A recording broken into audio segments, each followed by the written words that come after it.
What's the #1 source of antioxidants in the American diet? Are you thinking dark chocolate, berries, or red wine? How about white, black, or green teas?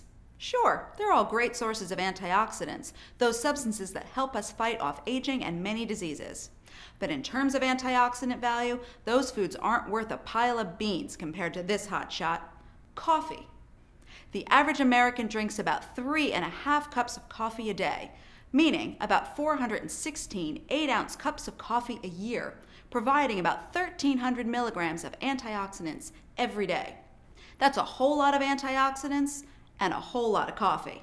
So what is coffee? It's estimated that there are over 1,000 different compounds in coffee. Many form during the roasting process. These include carbohydrates, lipids, nitrogenous compounds, vitamins, minerals, and alkaloids. Coffee also naturally contains caffeine.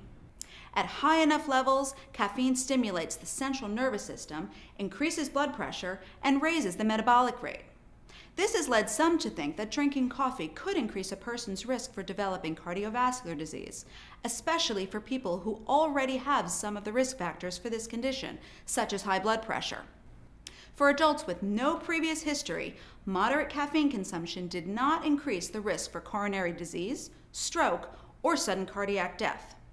And what about type 2 diabetes, Parkinson's, and certain forms of cancer like liver and colon cancer? Actually, some studies have shown that drinking moderate amounts of coffee might even lower a person's risk of developing these serious conditions. Overall, there's a lot more research to be done.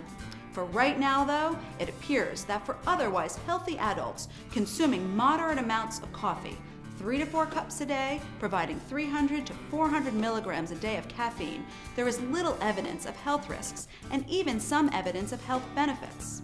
Some groups, however, including people with hypertension, children, adolescents, and the elderly, may be more vulnerable to the negative effects of caffeine and should be more careful about their coffee intake.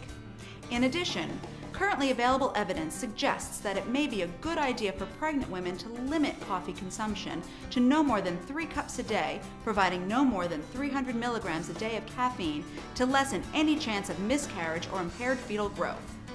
It's a question of, is the coffee cup half empty or half full?